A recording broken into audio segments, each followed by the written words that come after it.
Welcome back to the Two Promises podcast. Let's dive right into another exciting adventure with BD and crew as he pursues his new passion of one day finding the best, most epic bourbon. The Two Promises team sends their special thanks to Hobie and the Huckleberries for that masterful theme music. So grab a glass, relax, and enjoy responsibly.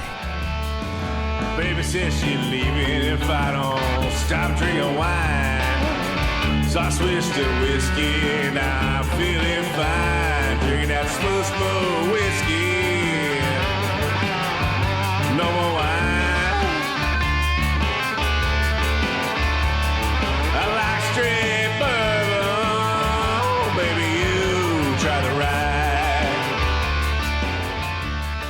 ride. Welcome back, everyone.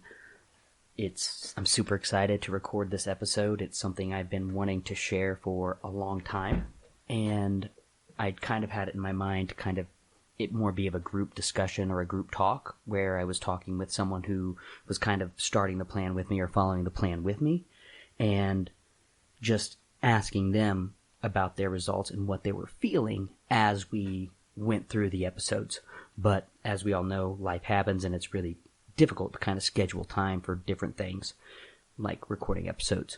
So with my life being crazy, traveling a lot of places, and their life, having their responsibilities and things that they need to do, instead of delaying, I decided I would just record a solo episode to give you guys the wave tops of like a lifestyle change. But before we get there, I want to introduce the whiskey of the week. My mom went on a little bucket list vacation trip to Maine, and she brought me back a small barrel bourbon that was handcrafted from the Wiggly Bridge Distillery. The Wiggly Bridge Distillery in Maine. So go ahead, look them up, and try it for yourselves. It's very smooth. It's a mash recipe, aged under 4 years, in a new small American oak barrels. And it's 86 proof, 1986, the year of my birth. There we go. And now you know. Okay, so back to, for lack of a better word, I'm just going to call it the whiskey diet. Now, sometimes I get really hung up on words and their meaning, both their connotation and their denotation. So I'm going to break that down real quick. Connotation is kind of the emotional meaning behind a word, like what you feel when you hear a word, and then denotation of the word is the dictionary definition. So depending on your worldview, your life experience, you might have an emotional response to a word that's very aggressive that is just a word to somebody else. So that would be a connotation that would cause that feeling so strongly. And the denotation is what it actually means in context of everything and the dictionary and everything. So anyway, I said that to say this. I'm going to talk in principles. I'm going to talk in like large concepts. So just for the sake of everyone, because if I try to talk extremely specifically, it would just take way too long. I'd bore you all to death. Nobody wants to be bored, and that's one of my rules, is I need to have some entertainment value in each episode. So we're going to hit wave tops. Don't get too hung up on some of the words. So whiskey diet. Is it really a diet? No. Is it a medical or whatever? No.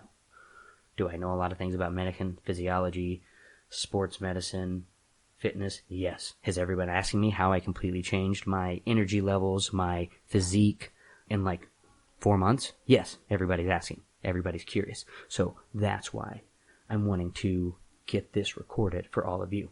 But again, don't get too hung up. And if you have questions, ask them in the comments on my Facebook page.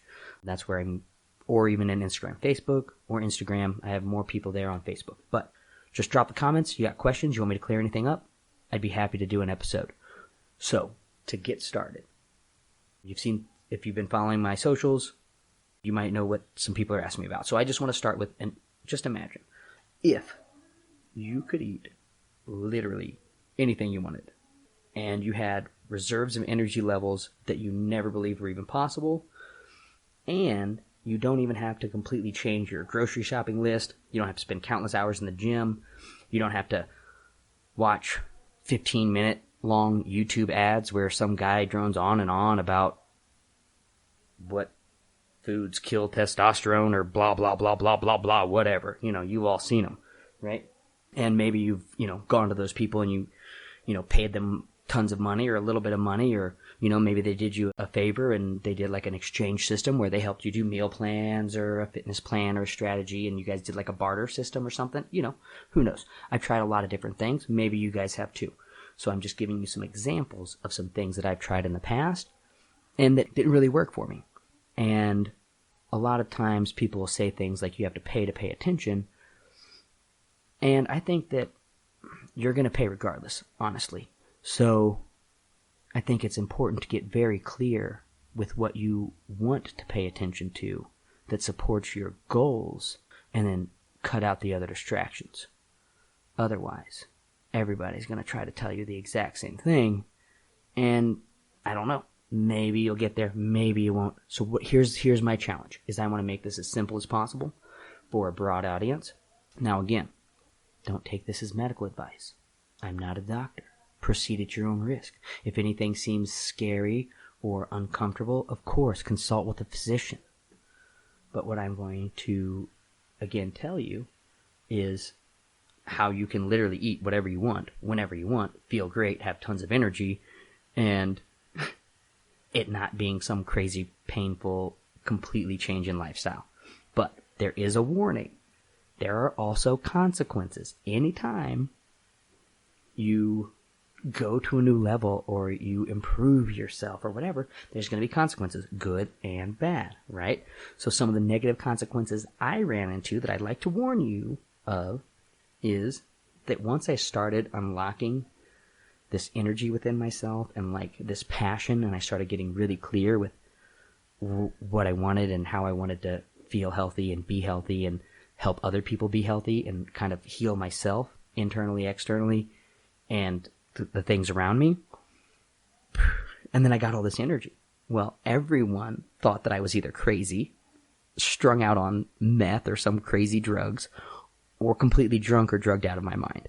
And they just thought I was nuts. I don't know why. But in fact, all that was happening was I was actually getting relatively decent sleep for my baseline. And I was rested enough. And I was putting good, healthy food into my body instead of just whatever was available in whatever country I was in. And, my results might have come because I'd already had some muscle memory for, fitness based on everything that I've, done in the past. But the point is, it's possible for everyone, and it's simple. Well, most everyone. You get what I'm saying. But so let's make it simple, right? Let's make it simple. I would like to also create other episodes. Again, this is the Wave Tops. I want to create other episodes where I dive a little bit deeper into the topics. For those of you that are kind of more research oriented, or the details of the physiology and stuff like that. All right. So, but before we get started, one thing that is really important to me that is crucial to this whole thing working, and it's not even something that you have to physically do. This is a mental exercise. So the mental exercise, because, I'm a mindset coach or whatever. I guess I'm not really a mindset coach, but I know a lot about mindset, and I know a lot about how to maximize people's performance and how to help people break through some of the mental barriers that they have. And if, the proof's in the pudding. So I'm not going to exemplify that because that's not the purpose. We need to think is not hard. Don't think pain. So I need to speak to a lot of audiences, and I'm going to start with for everybody. But we're not thinking hard. You're not thinking pain. We're thinking simple. Whenever you're trying to work on what your meals are going to be or anything like that, think simple. The easier you make this on yourself, the simpler everything is. The more things like defenses you set up around it, the more opportunities for success you're going to have. And I'm going to share with you some of these things. My challenge, again, is to speak to all different lifestyles and all different activity levels, right? So I can't talk only about, only towards like the fitness gym nuts, because then everybody who sees gym and exercise as 4-letter words, well, I've lost them. So if you're one of those people, I want to start with you. If you get,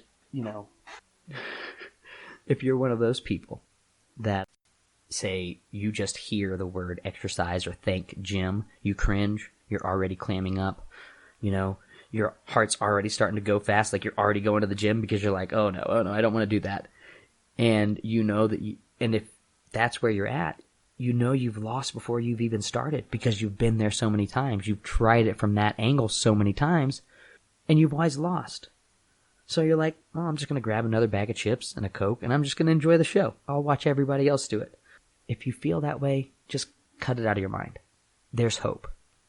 There's definitely hope, because I felt the same way too. I was in a depressed state. I was very depressed. I had a lot of things in my mind that were troubling me, and I thought, well, if I need to reset my mind, I need to reset my body. How can I reset my body, and how can I do it if I know that I'm going to have to be highly mobile? If I know that I'm going to have to go to different countries and eat different food sources, that is completely uncommon. So that's another reason that this can work in a lot of different places. You don't have to have something that will weigh all of your food. You don't have to have a, organic gourmet chef, on payroll. You can do this simply and cheaply. And that's the other thing that I really enjoy about it, is how much money I've been able to save on food costs just from, again, improving my lifestyle and making healthier choices. So there's definitely hope, guys. Think simple. Now I'm going to speak to the collective audience. Any level of activity or starting point. So gym nuts, from anywhere from gym nuts to you're there in the gym and you think everybody in the gym's nuts, but you're there, you're doing the work, you're trying. And the first point, so point number 1 for this diet, principle 1, whiskey diet, the 80-20 rule. I know I've talked about it before. I'll share the book resources in the bio, the show notes, so that you know where I'm kind of getting this rule from. It's in a book that kind of made it kind of more specific, but it's just so this means 80-20 rule. 80% of the time, in this context at least, 80% of the time, you're following your plan. You're making the right lifestyle choices. You're making the right decisions. You're taking the right actions. But then you have 20% to create that 100%. So what do you do with the other 20%? Life's going to throw you curves. You're going to find some things that you were not expecting, and sometimes you need to eat your emotions, or you want to eat your emotions, or your body's craving something, because a lot of times, based on how the modern world is kind of developed, a response that we've conditioned ourselves to do is find comfort in food. Believe me, I love food. So, I'm not saying it has to be a sacrifice all the time. I'm not saying you have to always give up those comfort foods. I'm just saying isolate them to 20% of the time. So this gives you room to cheat, and then you also have flexibility to cheat within certain other principles within this kind of lifestyle that simplifies things for you. Makes it easier to learn, makes it easier to maintain, and consequently, you're more likely to follow it and get the results that you want. So again, if you've tried it before, if you've had coaches, if you've followed other plans and it worked and it fell off, sometimes that happens. There's no guarantees that won't happen again. But I will do my best to give you physical, practical, and mental techniques so you have the tools to get past those obstacles. So let's dive in. I'm going to walk you through an example of what it would look like for me. So, key point is you're consuming all of your calories for the entire day within a 6-hour window. Whatever 6-hour window you choose is completely up to you. Whatever works best for your lifestyle, your energy needs, your focus needs, your work, everything. So, the other part of this is it's a process. It's something that you have to be an active participant in, where it's trial and error.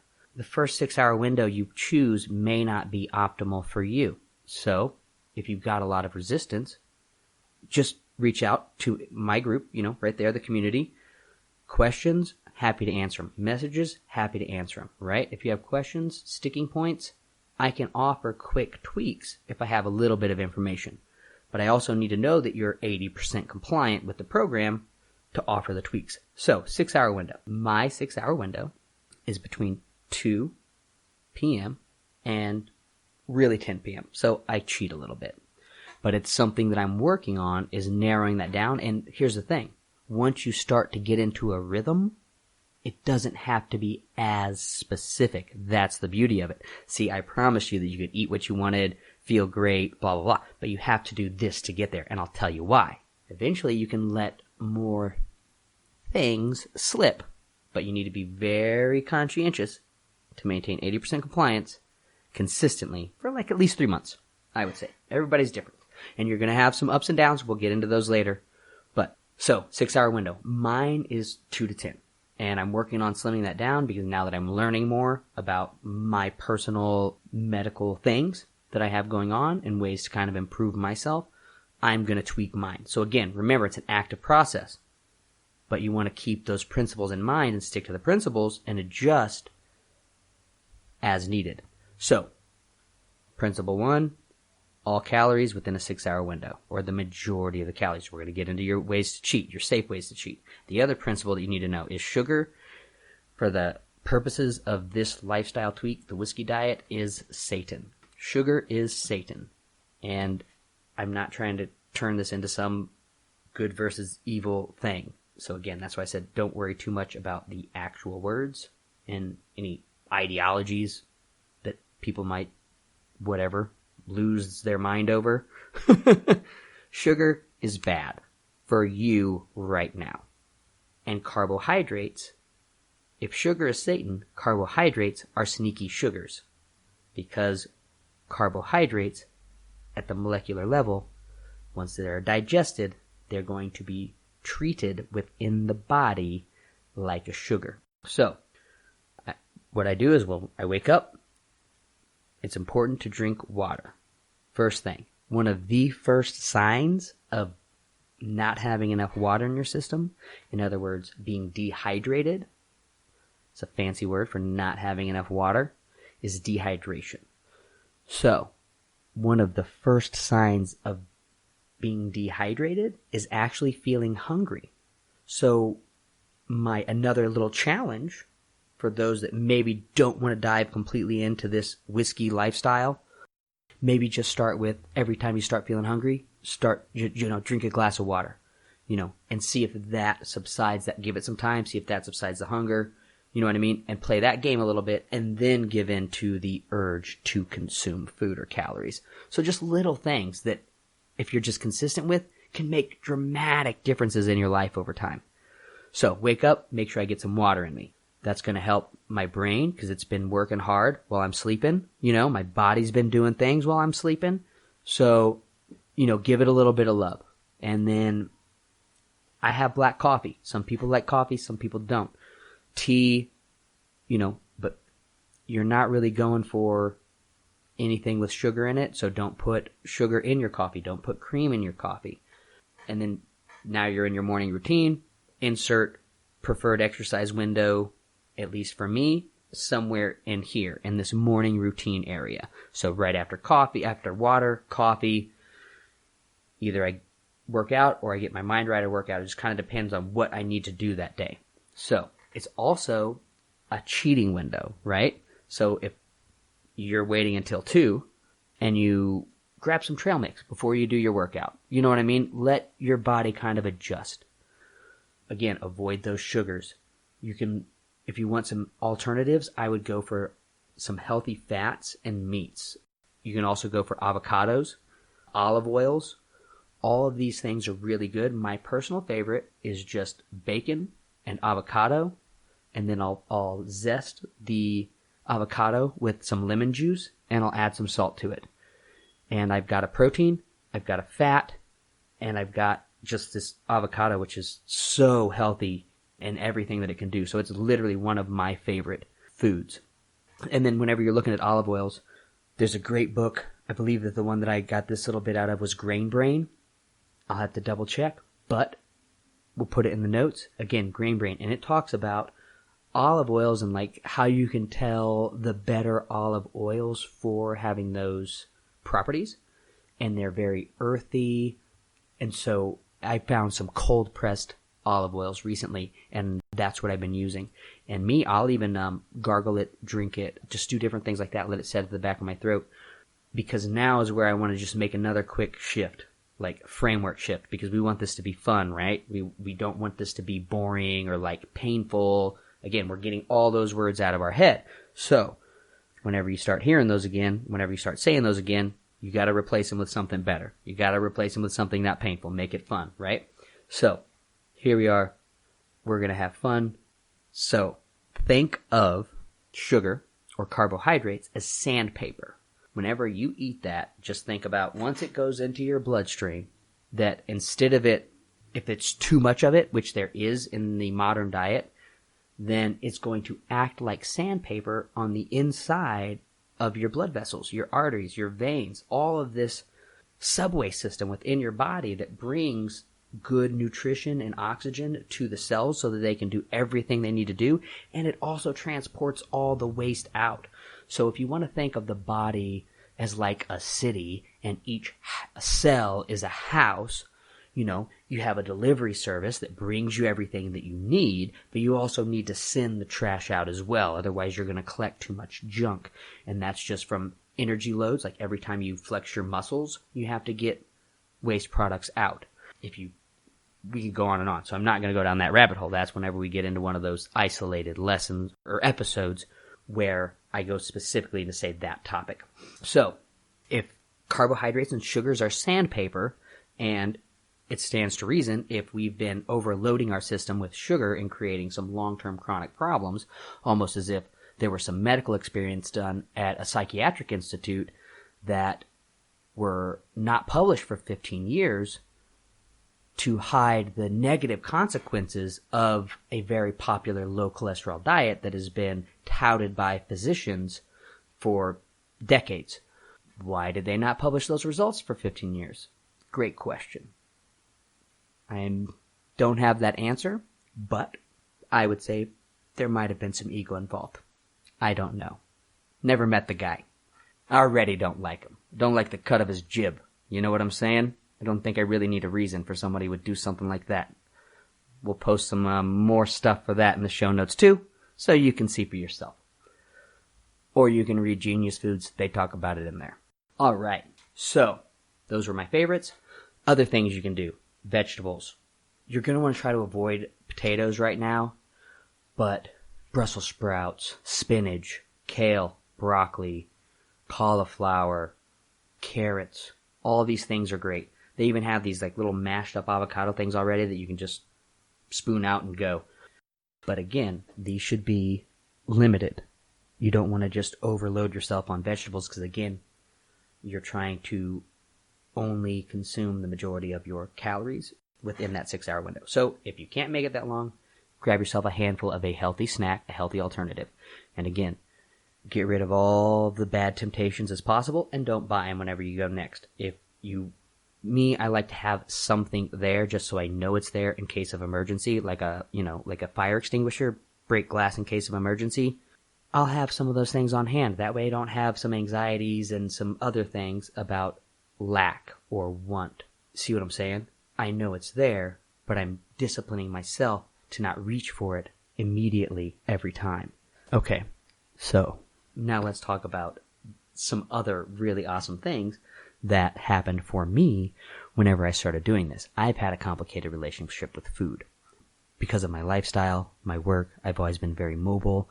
I have had to go a lot of different places, maybe not always be able to cook my meals, a lot of different things, right?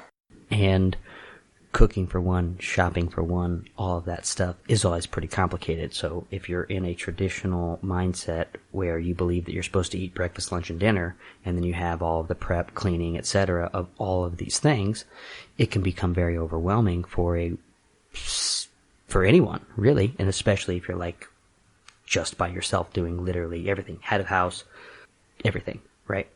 So here we go. I'm just going to call it that I had food anxiety to make it simple. So over time, whenever I would get stressed or other things were going on in my life, food always took the last priority. So then I find myself not giving my body the nutrients that it needs to perform optimally because my operating system was all wrong. My relationship with food was broken and distorted. So now I've started to help restore that relationship. And over time, well, what I want to say is all day while I was working or whatever it was that I'm doing throughout the day is I got to think about what I wanted to eat that night. What was my dinner going to be? And I could eat as much as I want. I could eat anything I wanted, as many calories. Of course, the goal was to be healthy, to make smart choices. But I know that that's my window, that I can eat whatever I want. Again, don't gorge yourself. But here's some things that are going to happen. You're going to shrink your stomach because a lot of times our feeling full is, there's two drives that are going to signal to your brain that I want to talk about. There's probably others, but these are the two that I want you to be aware of. That signal to your brain that you've consumed enough calories. Okay? One of those things is like baro. I've talked about baroreceptors. So that is for pressure. So if your stomach starts filling up and getting larger, then you're going to push yourself up against one of those baroreceptors, pressure receptors. It's going to start feeling that change in pressure, and it's going to say, oh, my stomach is full. Now, there's a delay in that because that's a hormonal response. I believe by the time that gets to the brain, you've probably ate for another 10 to 15 minutes, maybe. I don't know the exact timeline for each person, but you get the idea. So, now you're consuming even more calories. Now, what if you get in the habit of continuing past the point of feeling full because you really like that feeling? I do too. Thanksgiving is dangerous. But every day, Thanksgiving, you know where that's going to lead. So, recognize those signals. And again, drinking a full glass of water before you even start eating is going to, one, be another technique you can implement to help you reduce the calories, to help shrink that stomach. Now, another warning, you're most likely going to get some pretty weird poops, so be ready for that. But if you think about it, a lot of the topics of life kind of revolve around poop, so you might as well get used to it. And a lot of the topics that we're probably going to talk about here. So, let's keep going. Big Patrick also told me that whenever he started doing this diet, moving away from the poops, that he's just told me how amazing every single meal was and how it was just so mouth-watering and delicious and melt in your mouth and ooey gooey love. And he was just over the moon just thanking me because that was just another thing that he found, in addition to his energy feeling better and things like that, that he just really, really appreciated. Another little warning. This is not going to be without discomfort, without pain, without sacrifice. You know, you're going to have to give up a little bit to get a little. So, again, I'm trying to help you make this as easy of a transition as possible. And if you have a bad day, you have an unplanned cheat day, that's okay. But you got to get back on track. Another personal lesson that I kind of really learned. Okay, I'm going to go into two real quick. Two personal lessons that I learned going through this process was, it was also an exercise to give myself more grace, to learn when to give myself a break whenever I was beating myself up too much or being too hard on myself or something like that. This was a practical exercise to help get rid of some of my negative self-talk that surrounded things where I would get into a negative spiral loop, if that makes sense. So it helped me break some of those cycles, and it also really brought to life, like, thanking, being grateful for the food that you have. So giving thanks. That made Thanksgiving very real, very genuine. Because whenever you've put yourself into a physiological state of not having the same energy source that you're used to, whenever you finally get to give your body that good food and that good love, it just feels amazing. You really respect your meal, whether it came from the ground, whether it came from an animal or something like that. Just try it. You'll get what I'm saying. And then all the flavors pop in ways that it's just mind-blowing. So those were two big things, helping me defeat my self-talk, some of those negative self-talks, because it was a drill. I could keep practicing. Every day was a new attempt. Every day was a new trial, right? So now, with one shift, just deciding to consume the majority of my calories in 1 6-hour window, I've saved myself time, I've saved myself money, I've saved myself mental energy, I've avoided an anxiety trigger for myself, and I've invested in my future energy, all with one very quick, very simple change. And it's flexible. It can work in a lot of different areas, in a lot of different careers, whether you're a business person, whether you're in finance, whether you're in bank, whether you have a very active job, whether you're an athlete. All of these things can just be force multipliers, because like I said, now we're going to shift focuses now. Now we're shifting into a little bit of why it works and the body's metabolism. So we've gone over 30 minutes now, so it looks like you're getting a bonus episode.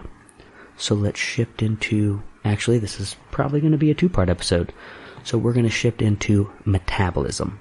So stay tuned for why this is going to function physiologically within your body. So you have the tools. Think about it. Maybe look at some of the resources in the notes.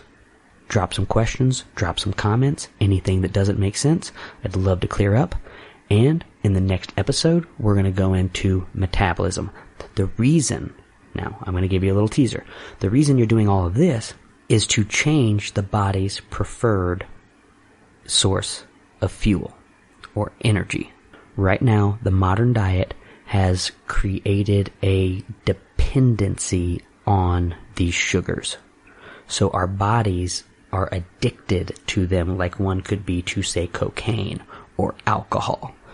And the other beautiful part about, this being flexible is there's calories in liquor, which is why I call it the whiskey diet. And beers have tons of carbohydrates, which are Satan. So I love myself a good beer. That's why I have my 20% flexibility. There's also calories in there that I can burn as fuel. So now once my body has shifted into using a different energy source, now sugars are not as toxic or as abrasive to my body. So again, I don't think I got all the way through the fun part was if sugars are sandpaper, we need to find lubricants now. What are things that can give us lubricants to make this whole process less painful? Because your body is going to be going through a change, a transition, everything. So for me, the things that I like to lubricate myself with are alcohol, healthy fats, avocados, those olive oils. So all of these things can kind of coat your vasculature and like all the things that are going through your cells, and it gives them a protective coating so you're not putting hard surfaces up against other hard surfaces. So there's a little bit of light at the end of the tunnel, how you can go back to consuming some sugars, but you're also going to stop enjoying them quite as much. But then once you actually do them, you're going to appreciate them for the beauty that they have. And again, principles, 80-20 rule, and exercising grace, and then also, giving grace to myself, and then that also helped me think and give grace to others, right? So overall, super excited. I hope you enjoy it. And the first step is making a commitment. And outside of that, the more people you tell that you're committed to doing it, that's more motivation that you're putting. Those are like stacks of firewood next to a bonfire when you're about to have a big party with all your friends. You want to have all kinds of those friends sitting there ready to have a great big bonfire and throwing more and more wood on. So create yourself a network, create yourself some of those positive feedback loops like we talked about on our previous episode with Mr. Say, and use the group, use the Two Promises community, And we'll start creating some positive feedback loops for ourselves and everyone. And super excited for you tuning in. Thank you very much. Drop a like, drop a comment. Of course, subscriptions, all of those things, and 5-star reviews help us immensely. So let's do it. And I'm super excited for next episode. Enjoy. Thank you for joining us today on this curious roller coaster of life. If this is your stop, please exit peacefully and enjoy the rest of your day. If you're ready for another one, just push play. A final note before you go: thank you. And thank you for feeling. The distillation and aging process is different for everyone. I'm not quite sure what you're ready for, so please sip slowly and enjoy responsibly. Baby says she's leaving if I don't stop drinking wine. So I switched to whiskey, now I'm feeling fine. Drinking that smooth whiskey. No more